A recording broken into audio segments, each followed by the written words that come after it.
Salut les amis, c'est Fred. Bien écoutez, comme promis, voilà les premières vidéos des tests de liquide à proprement parler. Je vais commencer par les 4 liquides que j'ai de Mad Murdock, qui sont le Maha, le Radiator Fluid, l'Agent Orange et le 710. Je vais faire 4 vidéos bien distinctes. Donc on va commencer par le Maha. Le Maha RAS ou RAS, je ne sais pas vraiment comment ça se prononce. Moi je dis le Maha, ça va plus vite. Concernant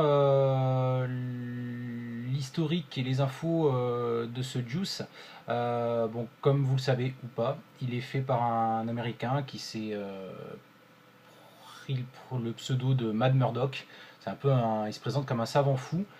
Et son juice le plus célèbre, c'est Radiator Fluid. J'ai entendu parler récemment d'un éventuel rachat de ces recettes par la boîte Vaping Watch, qui effectivement commence à vendre ses liquides aussi. Donc bah, je sais pas trop. Il n'y a pas beaucoup d'infos sur Internet. En tout cas, ce qui est sûr, c'est que c'est un liquide américain et qui est plutôt rare. Je me suis intéressé rapidement à la petite étiquette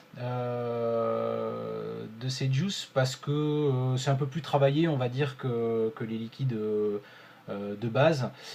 Juste voilà, juste pour info, en gros sur l'étiquette il y a un espèce de dieu hindou, vous savez, un genre de comment ça s'appelle, Vishnu.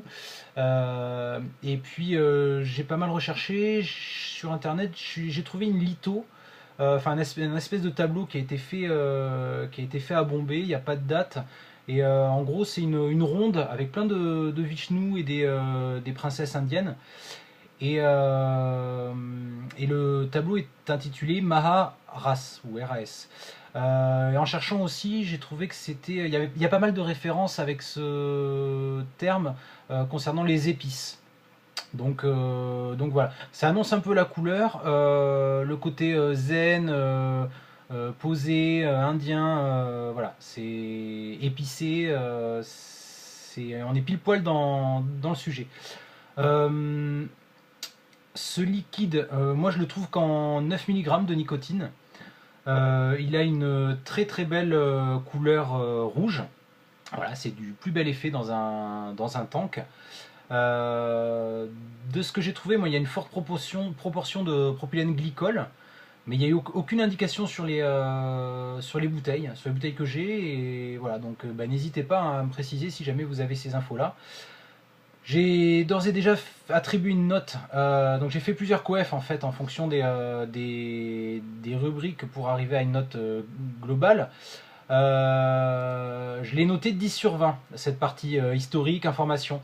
Parce que bah, c'est tout juste la moyenne, parce que je trouve qu'on n'a pas beaucoup d'infos, on ne sait pas ce qu'il y a dans ce juice. Alors effectivement, Murdoch il va pas filer sa recette, mais bon, ça serait sympa d'avoir un petit peu plus de transparence là-dessus. En tout cas, c'est important pour moi.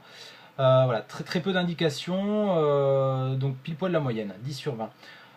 En ce qui concerne la distribution et le prix du Maha, perso, moi je le prends chez Liberty Flight. Ça vaut très très cher. C'est 6,49 livres. Ça fait du 7,90 € la fiole. À ça, il faut rajouter les frais de port.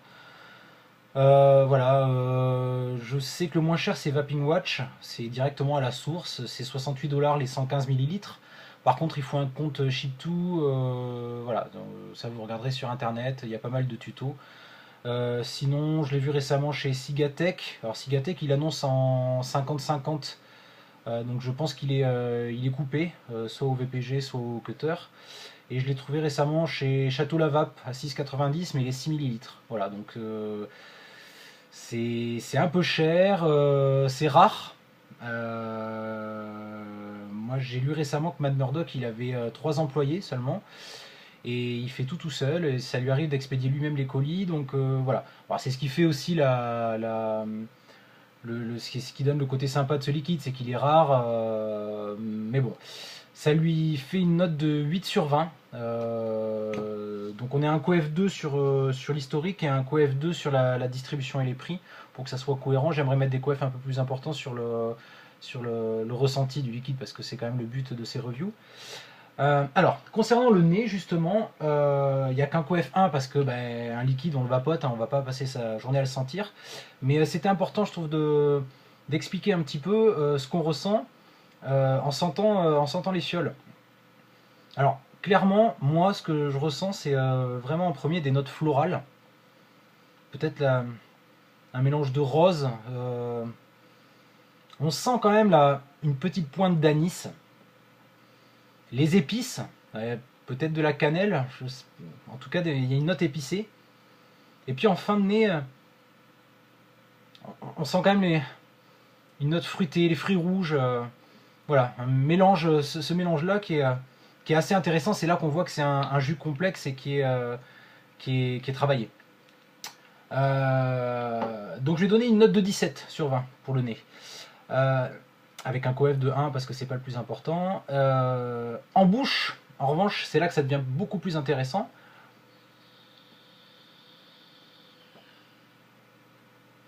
On sent parfaitement il y a une cohérence entre ce qu'on sent et ce qu'on vapote. Ça, c'est important aussi. Combien de fois, moi, je me suis fait avoir, entre guillemets, avec des liquides qui sentaient très bon et il n'y avait pas grand-chose en bouche.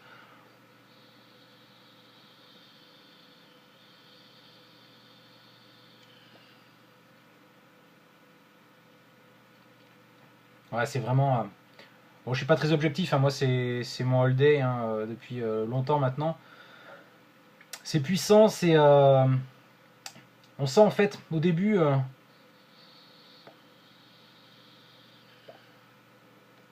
la grenadine. Moi je sens la grenadine en attaque et tout de suite après les épices. Alors peut-être un peu plus subtil que la cannelle. Et en fin de bouche, il y a cette note d'anis, cette pointe d'anis. Je me demande s'il n'y a pas éventuellement un petit peu de la recette du radiator fluide. Il est d'ailleurs très très bon en le coupant 50-50 avec du fluide, hein, le Maha.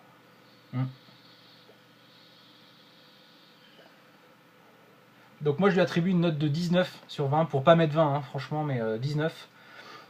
Ce qu'il faut savoir, c'est que ce liquide-là, vous pouvez le couper avec du fluide, je viens de le dire. Perso, moi je le coupe avec une base VPG en 6 de nicotine. Je le coupe 50-50. Les arômes sont suffisamment forts, suffisamment prononcés pour qu'il y en ait encore pas mal, même coupé à 50. Après, préférez les tanks en Pyrex plutôt qu'en plastique, surtout les liquides de Murdoch. Moi actuellement là je le vapote sur un Vamo V2 à 8 watts, un microcoil Fonti Bio. Ça me sort du 2 ohms. Je fais 6 spires de Cantal 020, c'est ce que j'utilise habituellement. C'est un très bon setup. Voilà. Tout ça, ça nous fait une moyenne de 13,75 sur 20. C'est pas énorme. Je suis peut-être un peu sévère, mais voilà, je me dois d'être objectif aussi. Sinon, tous les liquides que je vais tester vont avoir 20 sur 20 et c'est pas le but. Pour résumer, franchement, c'est un super liquide. Moi j'étais un peu effrayé au début quand j'en ai entendu parler par le côté floral. On me disait ouais, tu vois, ça goûte de fleurs. Franchement, c'est pour ça que j'hésitais à le goûter au début, puis par curiosité, je l'ai goûté, et franchement, c'est pas ce qui prédomine. C'est vraiment un mélange très subtil d'épices, de fruits rouges, de grenadine. Voilà, il y a cette petite pointe d'anis qui est quand même très intéressante en fin de bouche. Moi, je vous encourage à en acheter une ou deux fioles pour le goûter, vraiment.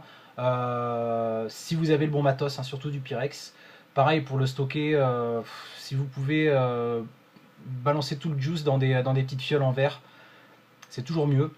Voilà, donc 13,75 sur 20 pour le Maha, c'était mon all day et je m'en suis lassé, mais il m'a fallu quand même presque un an pour m'en lasser, donc voilà. N'hésitez pas si vous avez des questions, et puis vont suivre normalement les reviews des autres juices de notre cher Mad Murdoch. Tchou tchou.